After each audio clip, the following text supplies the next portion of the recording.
Assalamualaikum warahmatullahi wabarakatuh. Innal hamdalillah nahmaduhu wa nasta'inuhu wa nastaghfiruh wa na'udzu billahi min shururi anfusina wa min sayyiati a'malina.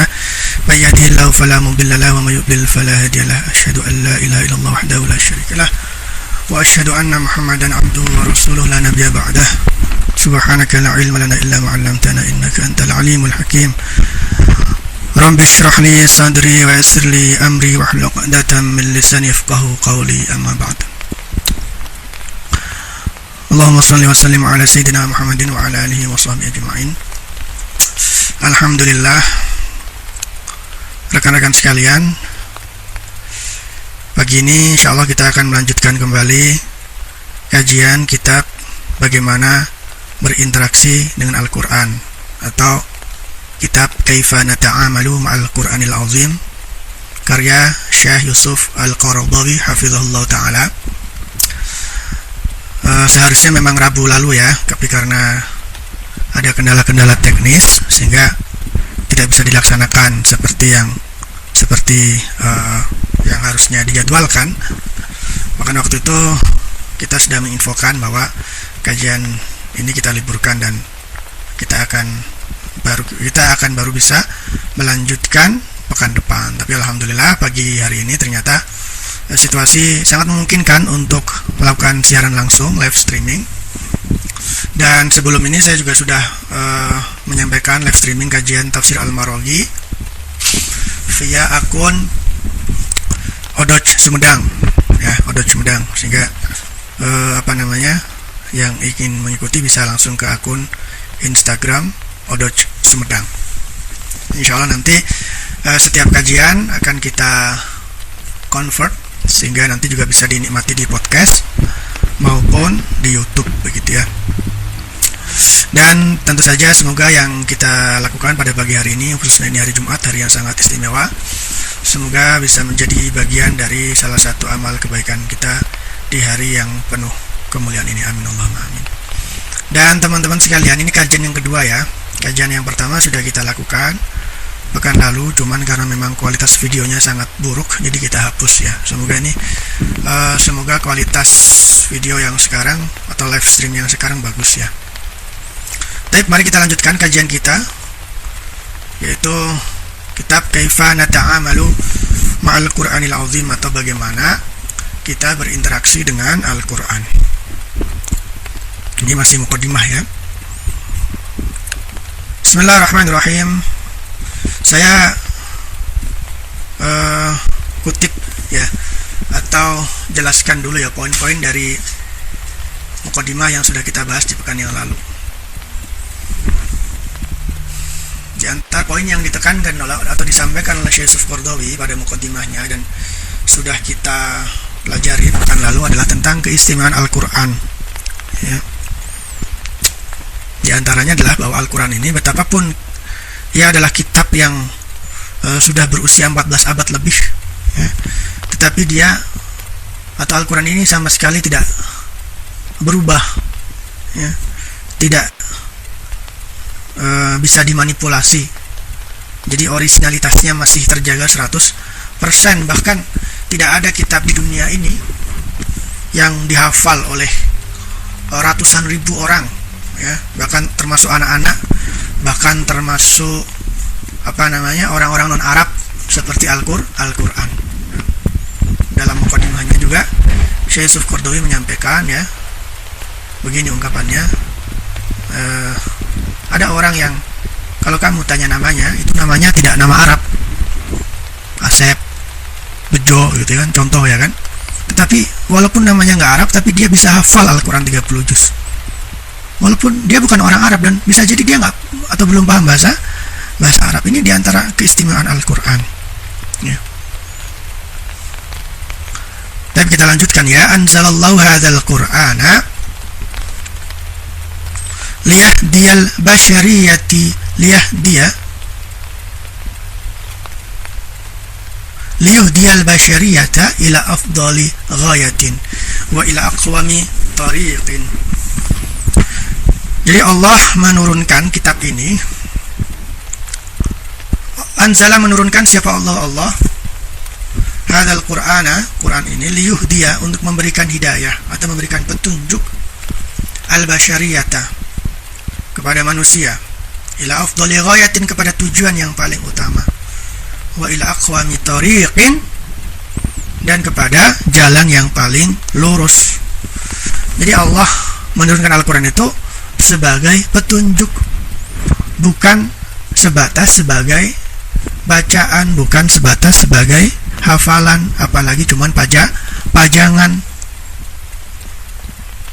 Ya, dibaca sangat bagus, dihafal juga sangat utama, tetapi yang tidak boleh kita lupakan adalah bahwa Al-Quran itu hudan lil muttaqin, sebagai petunjuk, ya, sebagai juknis dan juklak kita hidup di dunia ini, ya kan? Dan Al-Quran itu mengajak atau membimbing kita bukan hanya kepada sesuatu yang utama, bukan hanya kepada jalan yang lurus, tapi kepada sesuatu yang paling utama dan jalan yang paling lurus. Paling utama, paling lurus. Allah berfirman, inna hadzal qur'ana yahdi lillati hiya aqwam. Sesungguhnya Al-Quran ini memberi petunjuk kepada sesuatu yang paling lurus, lebih lurus, paling lurus. Aqwam. Al-Isra ayat 9. Qad ja'akum minallahi nurun wa kitabun mubin. Sungguh datang kepada kalian cahaya dari Allah dan kitab yang jelas.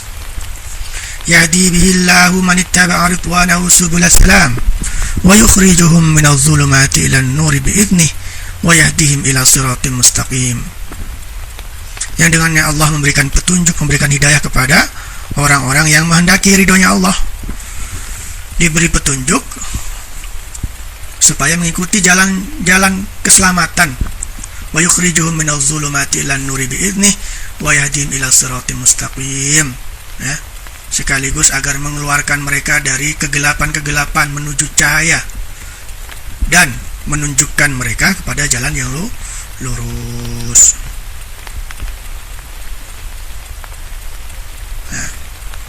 Nah, di paragraf-paragraf berikutnya Syekh Yusuf Qaradawi juga akan membahas tentang lafadz nur atau istilah nur,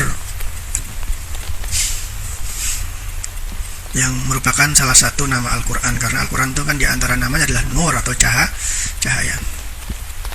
Dan di ayat tadi, di surat Al-Ma'idah ayat 15 dan 16, Allah menjelaskan bahwa Al-Quran itu adalah cahaya. Fal Qur'anu, maka adapun Al-Quran huwa, yaitu nurun, cahaya, minallahi, dari Allah, li'ibadihi, kepada hamba-hambanya, ila jiwari nuril fitrah wal aqli, di samping cahaya fitrah dan cahaya akal. Dalam surat An-Nur Allah mengatakan nurun ala nur, cahaya di atas cahaya. Waqad wasafa huwa nafsahu bi annahu nur fi ayatin katsirah. Waqad wasafa, dan sungguh telah mensifati siapa Allah, huwa ya Allah, nafsu, zatnya Allah, bi annahu, bahwa sesungguhnya Al-Quran itu nurun, adalah cahaya.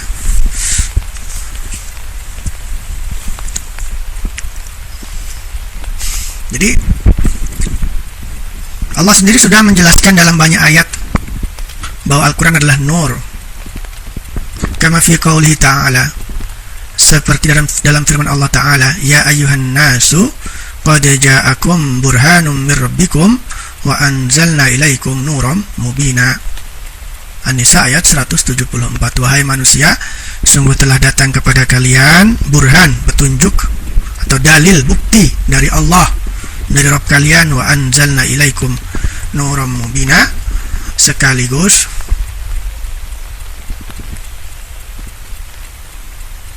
kami turunkan kepada kalian cahaya yang jelas. Dalam surat ini Al-Quran disebut oleh Allah sebagai nurun mubina. Dalam ayat yang lain, yaitu dalam surat At-Taghabun ayat 8, fa'aminu billahi wa rasulihi wan nuril ladzi anzalna, maka berimanlah kalian kepada Allah dan kepada Rasulnya, begitu juga kepada cahaya yang telah kita turunkan. Wa wasafa, dan Allah mensifati as-sahabata, sahabat, biqaulihi, dengan firman-Nya wattaba'un nural ladzi unzila ma'ah.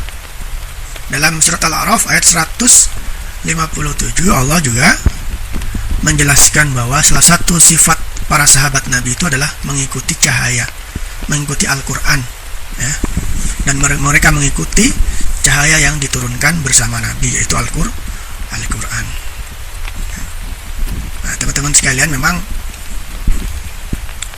bahasa Arab itu memiliki karya atau nuansa sastra yang sangat tinggi, ya.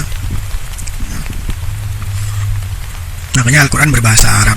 Makanya juga kita membuat program kajian literasi Al-Quran, karena literasi dengan Al-Quran itu adalah dua hal yang tidak bisa dipisahkan. Al-Quran ya literasi ya Al-Quran, karena Al-Quran itu dimulai dengan Iqra. Makanya kalau ada seseorang yang katanya dekat Al-Quran, suka mempelajari Al-Quran, bahkan disebut hafiz Quran, tapi tidak punya semangat literasi, ya kita berhak mempertanyakan dari mana, atau ya dari mana istilah penghafal Quran, hafiz Quran itu, sementara Al-Quran spirit utamanya diantaranya adalah literasi. Iqra bismi rabbikal ladzi khalaq. Makanya kita bikin kajian literasi Al-Quran, karena kita juga ingin menciarkan semangat berliterasi, ya, terutama literasi Al-Quran. Maksudnya literasi Al-Quran itu ya kita mengkaji referensi-referensi kitab-kitab, buku-buku yang membahas Al-Quran. Nah, kenapa yang kita bahas adalah kitab berbahasa Arab? Karena memang Al-Quran yang berbahasa Arab, ya kan? Al-Quran berbahasa Arab, jadi kita sekaligus mensiarkan bahasa Arab.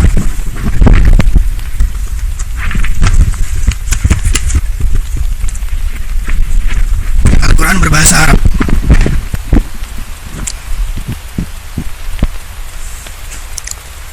Coba kalau kita siarkan dengan serius, ya, Al-Quran, literasi dan bahasa Arab, Masya Allah. Jadi kita Insya Allah tujuan atau visi melahirkan generasi Quran itu terlihat realistis, ya kan? Karena mereka insya Allah tidak hanya hafal Quran saja, tetapi juga memahami. Ya. Bisa nggak orang paham Al-Quran tanpa bahasa Arab? Bisa-bisa aja. Tetapi kalau ingin paham yang lebih dalam, ya dengan bahasa Arab. Dan dengan literasi, seseorang insya Allah selain hafal Quran, paham Quran, juga punya semangat keilmuan yang tinggi, ya kan? Luar biasa tuh, ada orang apalagi masih muda, hafal Quran, paham Quran, punya semangat keilmuan yang tinggi, Masya Allah, ya kan? Itulah generasi Quran yang kita dambakan. Tapi sekarang kita kembali yang ngebahas atau membaca kitab ini, dan sekali lagi dalam paragraf berikutnya ini Syekh Yusuf Al-Qaradawi membahas lafaz An-Nur atau cahaya, ya, karena salah satu nama Al-Quran adalah cahaya An-Nur. Wa min khasaisin nur.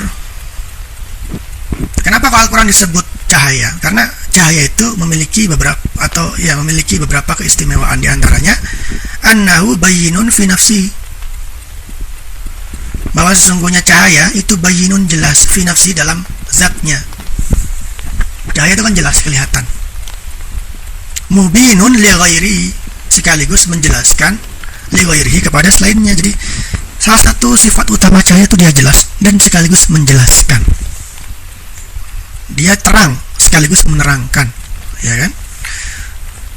Fahuwa, maka Al-Quran itu yakshifu, membuka al-ghamaidha, kesamaran-kesamaran, wa yudhihu, dan menjelaskan apa Al-Quran, al-haqa'iqa, esensi-esensi, wa yudhidu, dan menaklukkan apa Al-Quran, membantah apa Al-Quran, al-abatila, kebatilan, wa yadfa'u, dan menolak apa Al-Quran, asyubuhati, syubhat, wa yahdi, dan memberi petunjuk apa Al-Quran, al-hairina, kepada orang-orang yang bingung, idzal tabasa, ketika menjadi samar, alaihim, bagi mereka, apa as-sabilu, jalan, aw adama, atau memang tidak ada, ladaihim, bagi mereka, apa ad-dalilu, dalil, wa yazidul ladzina tadahuda, sekaligus Al-Quran juga memberikan tambahan petunjuk kepada orang-orang yang mencari petunjuk. Ya. Sehingga kalau demikian sifat Al-Quran sangat cocok kalau Al-Quran disebut sebagai An-Nur, ya. An-Nur.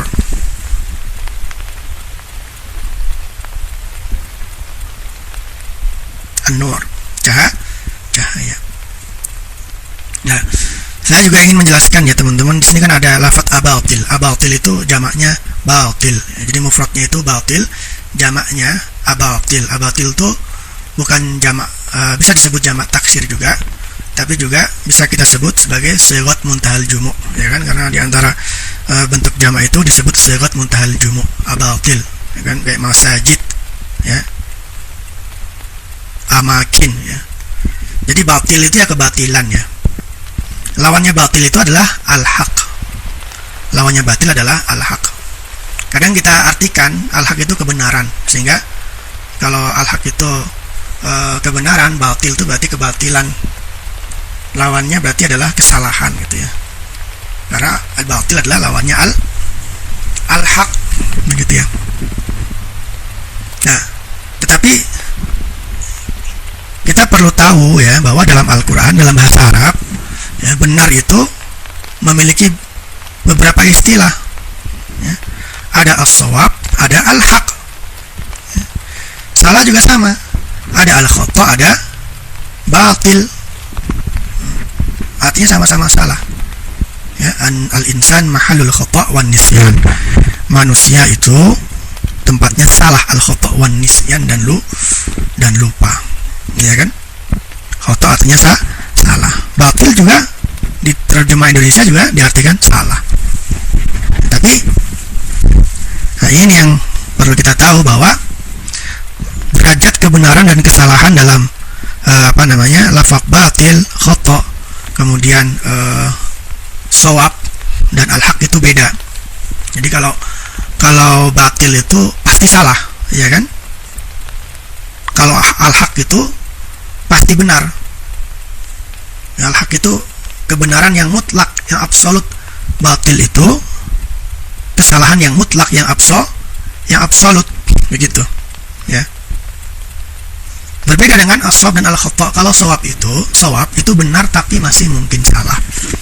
Kalau al-khata' itu salah tapi masih mungkin benar, ya kan? Kenapa ini perlu kita pahami, ya? Karena kan Imam Syafi'i mengatakan, pendapatku benar tapi mungkin salah. Pendapat orang lain salah tapi mungkin benar, kan begitu ya? Pernah dengar ya? Masyhur ya ungkapan itu ya. Ungkapan itu memang benar dikatakan oleh Imam Syafi'i, tetapi sangat disayangkan ya dalam pemaknaannya kadang-kadang bahkan sengaja ya diplesetkan oleh orang-orang liberal, ya kan? Jadi ketika mereka menyuarakan relativisme, ya, kebenaran yang relatif, ya, mereka diantaranya menggunakan dalil ungkapan Imam Syafi'i itu, ya, kebenaran mah nggak ada yang mutlak, semua kebenaran relatif, ya kan? Jangan mengklaim kebenaran sendiri, jangan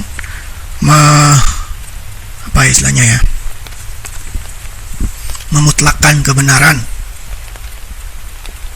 Begitu juga salah juga relatif. Jadi begitulah salah satu pemahaman relativisme, semuanya itu relatif, ya kan? Dan sekali lagi orang-orang liberal diantaranya menggunakan dalil pendapat Imam Syafi'i itu.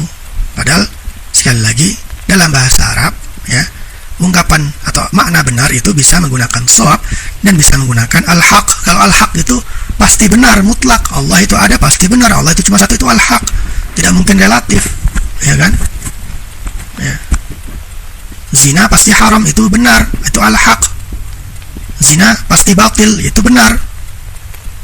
Jadi tidak relatif, ya.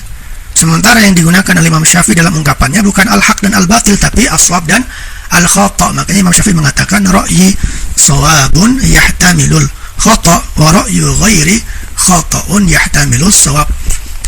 Pendapat saya benar tapi mungkin salah, karena dia pakai as-shawab, gitu kan ya. Ungkapannya menggunakan as-shawab.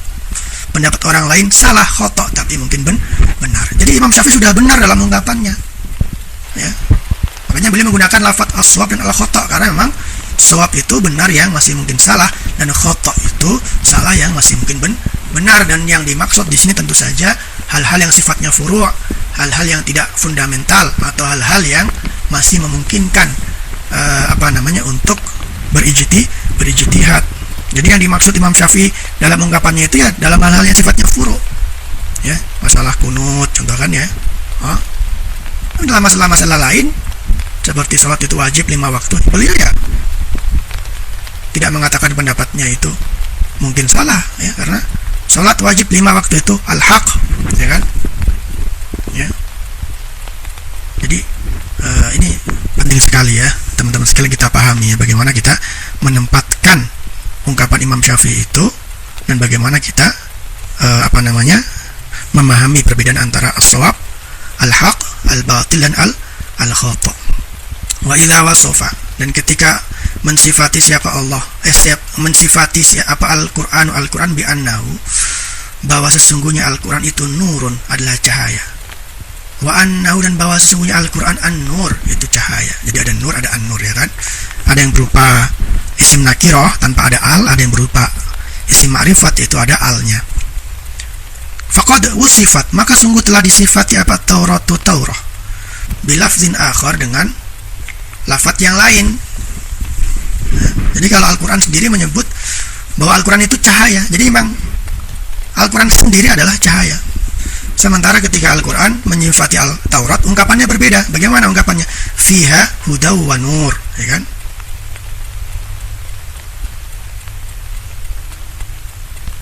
Fiha, di dalam Taurah, hudan, ada petunjuk, wa nurun, dan cahaya. Kama fi qouli ta'ala, seperti dalam firman Allah Ta'ala yang lain, Inna anzalna Taurata fiha hudaw wa nur, sesungguhnya kami menurunkan Taurah yang di dalamnya ada petunjuk dan cahaya. Wa kadzalika wasafal Injil, begitu juga ketika Al-Quran mensifati kitab Injil. Faqad qala ta'ala an Isa wa atinahul injila fihi hudaw wa nur, dan sungguh kami telah menurunkan, memberikan kepada Isa kitab Injil yang di dalamnya ada petunjuk dan cahaya, ya kan. Jadi beda ya teman-teman. Jadi kalau Al-Quran itu disifati sebagai cahaya, tetapi Taurat dan Injil, ya, di dalamnya ada cahaya. Nah, beda ya.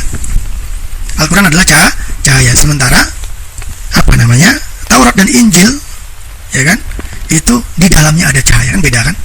Cahaya dengan yang di dalamnya ada cahaya, beda. Wa hadza tamyizu baina at-ta'birain, agak kita percepat ya. Maka adapun perbedaan antara dua ungkapan ini, yadullu 'alal farqi, menunjukkan kepada perbedaan bainal Qur'ani wa ghairihi minal kutub, antara Al-Quran dan selain Al-Quran, di antara kitab-kitab yang lain. Jadi ini ungkapan itu ya, dua ungkapan yang berbeda ya. Satu disebut cahaya, sementara yang lain disebut dengan di dalamnya ada cahaya, gitu kan ya. Itu menunjukkan keistimewaan Al-Quran di antara kitab-kitab yang lain, termasuk dengan kitab-kitab yang sama-sama wahyu, apalagi dengan kitab-kitab yang bukan wahyu. Bahwa adapun hal demikian abara anhu al-Busiri rahimahullah fi lamiyatihi, itulah seperti yang diungkapkan oleh Imam Al-Busiri.